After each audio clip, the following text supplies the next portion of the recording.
Hello there everyone, this is Mr. Brass, and today I'm going to be making another video on the Old Testament. This is another video for Janson, and that is one that he requested. He wanted me to go over Old Testament in basically Old Testament slavery, and he wanted me to go over how slavery was in Rome and how do we compare it with modern day slavery in the West. Well, or as you say, antebellum slavery. Well, let me just go into the Old Testament slavery first off. Now, I've made plenty of videos on that sort of topic. Now, for the most part, slavery in the ancient world, such as in the ancient Near East, was more debt-based or indentured servitude. And, obviously that doesn't necessarily mean slaves were treated well. I mean, one could actually make the argument that it was better to be a full-time slave than an indentured servant in many cases because of the fact that a master had insurance with a full-time slave that he would get paid back eventually. But that wasn't always the case with indentured servitude. And so, some masters were, they had an incentive in some cases to work their indentured servants to death, or to at least very close to it, in order to ensure that they got paid back the money. And that's sort of what that's sort of how that's a point that you can remember. Now, there was foreigners where the rules did not apply to them so much. I argue that, that's a bit misleading. There is debates over the authenticity of the Leviticus 25:44 through 46, and how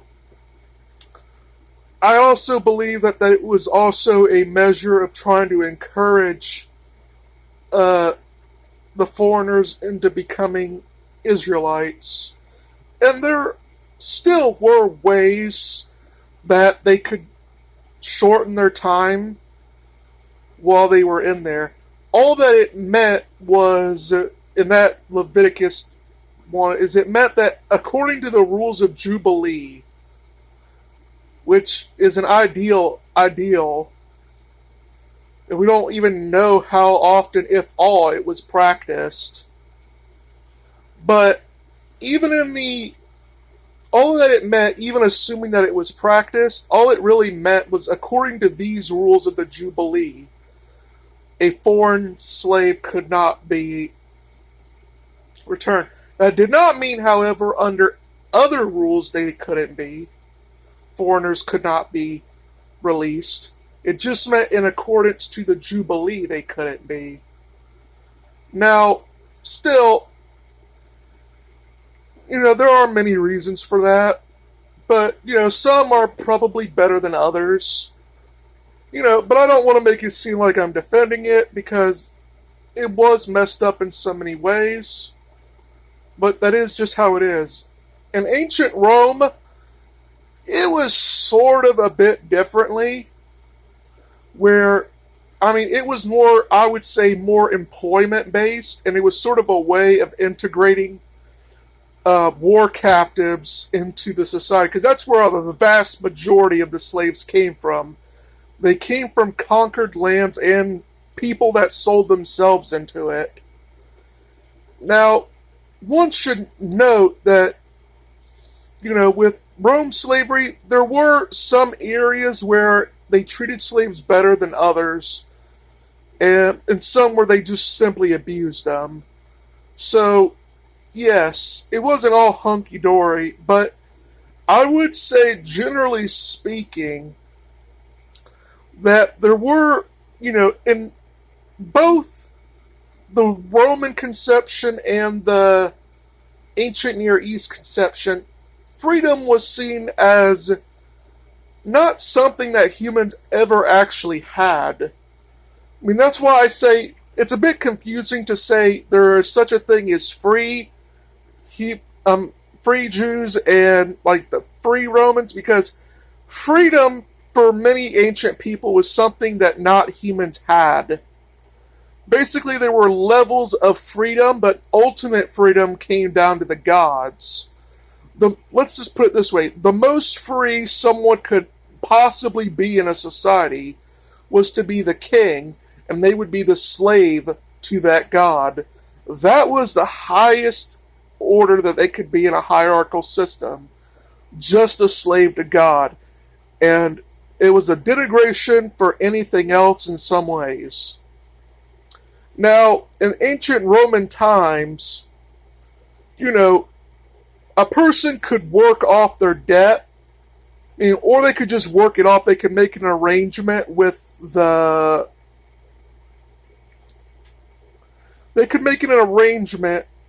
master and say, hey, look, I'll work this off for you. Like, you want me to do these tasks? I'll negotiate a task and I'll work you off. If you want me to help you in your old age, I'll do that as well.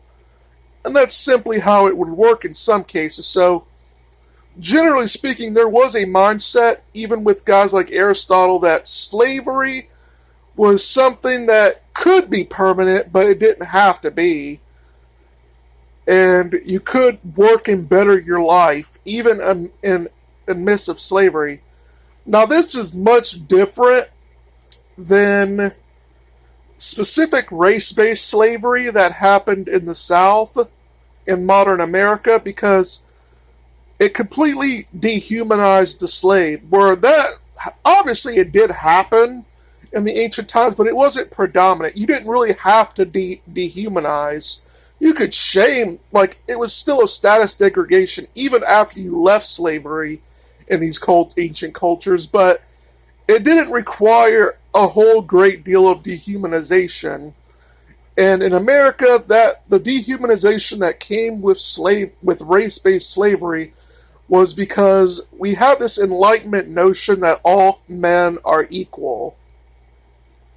And so in order to justify slavery, you had to essentially say that some men are just not men at all, and they're animals. Now, they still believed that they were humans to a great extent, but they were somewhat a lesser human, something that they barely skirted on the edge of humandom. So, I mean, I would say an advantage of the slave-owning South was that, I would argue controversially so that it was still better to be a slave in America than it was, say, in a Muslim kingdom, because they castrated their slaves.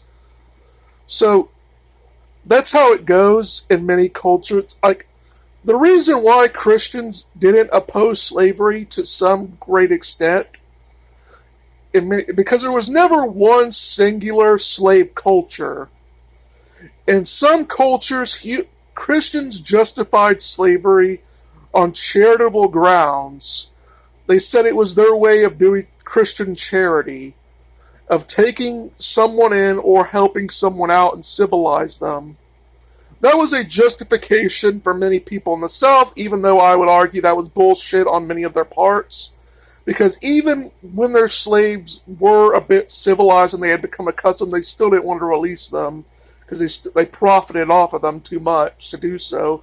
And even when they Christianized them more, they still did that. So it is a bit complicated, and it's a bit more nuanced than a lot of people think it is.